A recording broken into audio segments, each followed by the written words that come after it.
ముందుగా అందరికీ happy Sankranti. Book my show open చేసి చూస్తే కళ్ళకెళ్ళి నీళ్ళు వస్తున్నాయి. సో ఎందుకంటే గేమ్ చేంజర్ మూవీ సంక్రాంతికి వచ్చి ట్రెండ్ సెట్ చేస్తుంది అనుకుంటే, ట్రెండ్ బెండ్ తీస్తుంది అనుకుంటే, ట్రెండ్ బెండ్ రెండు కాక డిజాస్టర్ అయి కూర్చుంది. Biggest budget, biggest stars, biggest movie సంక్రాంతికి బ్లాక్ బస్టర్ అనుకున్నాం. కానీ లిటరల్గా డిసప్పాయింట్ చేసి అట్టర్ ఫ్లాప్ అయిపోయింది. ఇంత మంచి రామ్ చరణ్ నటుని పెట్టుకొని శంకర్ గారు సరిగ్గా తీయలేకపోయాడు. శంకర్ గారు ఏమనుకుని సినిమా తీశాడో, ఏం జరిగిందో ఆ శంకర్గా తెలియాలి. ఇక్కడ రామ్ చరణ్లో already proved star, global star. Triple R చూడొచ్చు, అందరూ రంగస్థలం చూడొచ్చు. రామ్ చరణ్ కెరీర్లో మగధీర. అలాంటి రామ్ చరణ్ని పెట్టుకొని శంకర్ గారు మీరు ఇలా తీశారేంటో, తీయడం విధానం తప్పిందా, లేదంటే ఇంత 5 ఏళ్ళు గ్యాప్ వచ్చినందుకు అర్థం కాక ఏదో ఒకటి తీసేశారు. లిటరల్లీ శంకర్ గారు చాలా డిసప్పాయింట్ చేశారు ఈ పొంగల్కి. రామ్ చరణ్ని ఎంత వాడుకుంటే అంత అవుట్పుట్ వస్తుంది.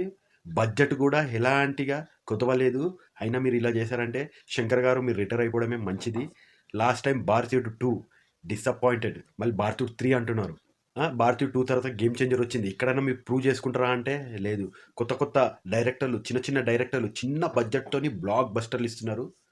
మీరు పెద్ద బడ్జెట్ ఎంతకాలం బడ్జెట్ పెట్టేటోళ్ళు ఉన్నారు. మీకు మంచి స్టార్ హీరోస్ కూడా మీరు సినిమా తీస్తారు రెడీగా ఉన్నారు. మీరు ఇలా ఎందుకు తీస్తున్నారో, లేదా తమిళ్ హీరోస్ 1000 కోట్లు కలెక్షన్ చేయలేదు, తెలుగు హీరోలని ఏమైనా డామినేట్ చేస్తున్నారా సార్? డెఫినెట్గా రామ్ చరణ్ దగ్గర చాలా స్టఫ్ ఉంది. డెఫినెట్గా మీరు యూజ్ చేసుకోలేదు, అది మీదే తప్పు. రామ్ చరణ్ గారిది ఎలాంటి తప్పు లేదు. సో మీరు బిగ్గెస్ట్ డైరెక్టర్ కాబట్టి మీ మీద హోప్స్ పెట్టుకొని సరెండర్ అయిపోయాడు. దాని తర్వాత మీరు అవుట్పుట్ ఇలా ఇచ్చారు. కావాలని జరిగిందో, అనుకోకుండా జరిగిందో, లేదా మిస్టేక్ అయిందో, సో మొత్తానికి గేమ్ చేంజర్ డిజాస్టర్ అయి కూర్చుంది. బుక్ మై షో ఓపెన్ చేస్తే ఒక్కసారి చూడండి. బుక్ మై షో ఓపెన్ చేసి లిటరలీ దిమాగ్ ఖరాబ్.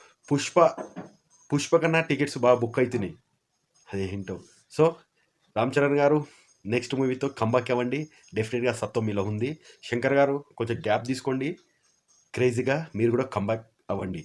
సో లిటరలీ పొంగల్కి మమ్మల్ని డిసప్పాయింట్ చేశారు. ఒక పాట తీసేస్తారు. సినిమానే అసలే డిజాస్టర్లో ఉందిరా బాబు అంటే ఆ సినిమా పాట తీసేసి మళ్ళీ 16 తారీఖు యాడ్ చేస్తారంట.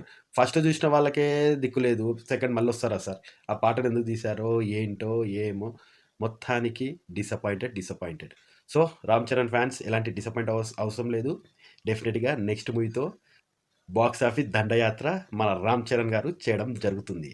Wait and see.